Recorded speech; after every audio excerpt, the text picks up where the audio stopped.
Hello again team, it's Jess or JashiiCorrin and welcome back for another video.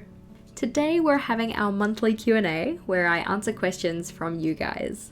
While we go through, I'll just be doing some regular planning in my bullet journal, including populating my weekly spread, filling in my various trackers, and so on.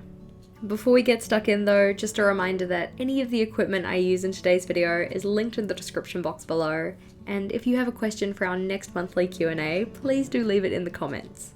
Our first question was, how long does a typical journal last you?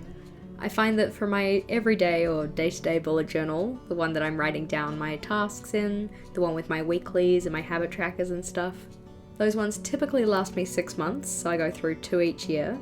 But for things like my long-term collections bullet journal, that one's designed to last essentially a lifetime. How do you do ombre lettering?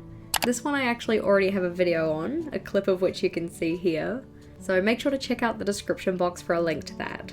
In that video I go through some different ways that you can achieve gradient lettering, depending on what you want your lettering to look like and also what materials you're using. What is your favourite board game? That would have to be Cluedo, or I think in some places it might be called just Clue. For those who don't know, it's like a whodunit game and everybody gets a couple of clues, and then throughout the game you have to figure out what clues everybody else has to figure out who is the murderer, where did they do it, and what did they use. That one I find very enjoyable, but because I have a bit of a strategy to it, which means I'm pretty good at it, people don't really often want to play with me that much. How often do you change the layout of your monthly and weekly spreads? Starting with the weeklies, depending on my preference at the time, I'll either have a full month of using the same layout, or I'll change it every week. In April, I'm going for a different layout for each week, whereas in March, I went for one layout for the whole month.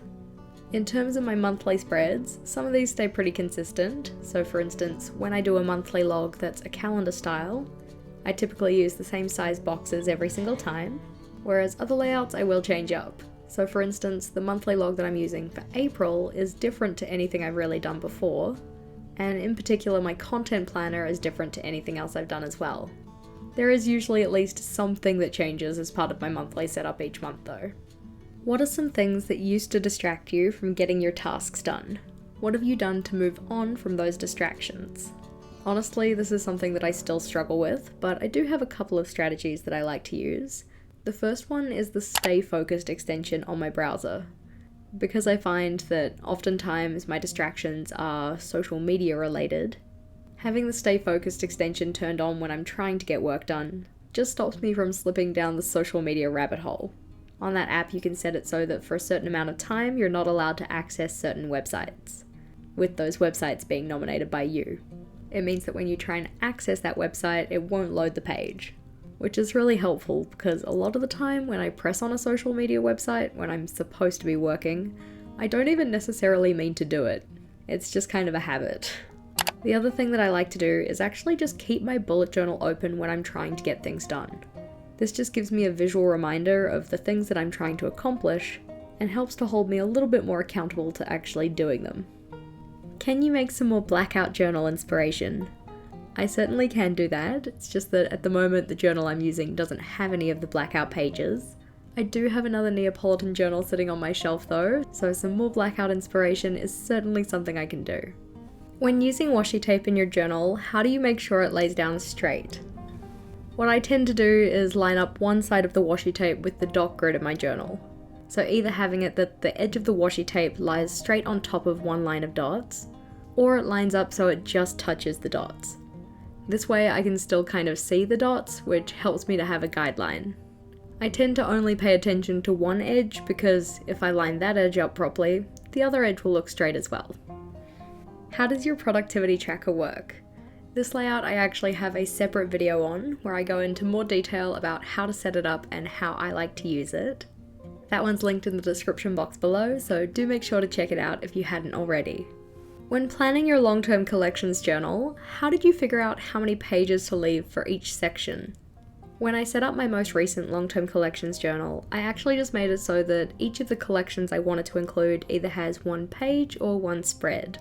Rather than leaving multiple pages for one collection, what I'm instead going to be doing is that if a collection that I'm including needs to take up more space than I've already given it, I'm going to be making use of page threading.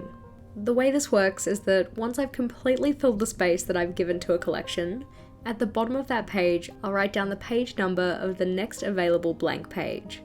Then, flipping to that page, I'll set up a continuation of that collection. This will just save me from having to guesstimate how many pages I want to have for a collection, which then, if I dedicate too many pages to the collection and don't end up using it, that would waste space, which I don't want to do. Why did you move into a new long-term collections bullet journal if you hadn't finished your old one? So the reasoning for this was actually kind of twofold. The first main reason was because I'm mainly using Archer and Olives now, I wanted the pen swatch pages in my long-term collections journal to actually reflect what I could expect in my regular journal.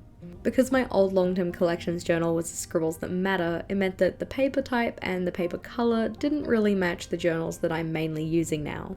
Another reason for the switch was actually a kind of less fun one, and it was because Scribbles That Matter actually ended up using some Instagram content from the bullet journaling community that wasn't actually crediting the original artists. Not only this, but then when they were approached by the artists to get the issue resolved, the way it was handled was less than ideal. Because I'd already been musing with the idea of changing into an Archer and Olive rather than using the Scribbles That Matter, that incident just kind of gave me the push I needed to make the switch. That's not to say that I have anything against Scribbles That Matter and their products. They do have really lovely journals. I just found that the entire situation with the not crediting the work of others to be really icky. Are you taking a new job next year? At this stage I have no plans to, but I did apply for and get offered a new position at my school earlier this year. I did end up turning that one down, but maybe that's what you were thinking of? In terms of taking a new job next year though, no, I don't have any plans for that. How do you continually come up with new ideas for your journal? This one's mainly just from building off the inspiration that I get from other people. Anytime that I'm on YouTube or on Facebook, scrolling Instagram or Pinterest, if I see something that sparks my interest or I think I could adapt into something that I could use, I make sure to save it. Although I won't necessarily get an instant creative idea, coming back and looking at those things that I found interesting can help me be creative later, so I want to make sure that I hold on to those inspiration sources. I do also find though that some of the ways that I'm the most creative in my journal is when I can't find anything that suits a need I have. For instance, with my term planner spread that I'm filling in here, I hadn't actually seen anything like it prior to the first time I set this one up. So it required a process of me thinking about how I could set up a layout that suited my needs specifically. Most of my most creative spreads are made in the same way. Are there any spreads that you'd recommend for mental health? Considering ones that I've actually tried for myself, I really do like the self-care bingo board layout. That one I found to be a fun way to remind myself to do things that fill my cup. Outside of that though, I know that Creative Minds and Coffee Grinds does an anxiety tracker, which is kind of like a mood tracker, but for levels of anxiety. I've also seen people do habit trackers related to mental health, so either tracking habits that help them improve their mental health, or for tracking things they shouldn't do in order to improve their mental health. Gratitude logs are also one that come up a lot, but other than that, there haven't really been any I've tried myself. Are there any bullet journaling misconceptions you'd like to clear up? The main two that come to mind is when people say they don't have time to bullet journal, or they're not artistic enough to bullet journal. Bullet journaling is a flexible system. It's really what you make it to be. So if you want to be super artistic and very decorative, go for it. But if you want to be minimal and take a lot less time on your spreads, that works too.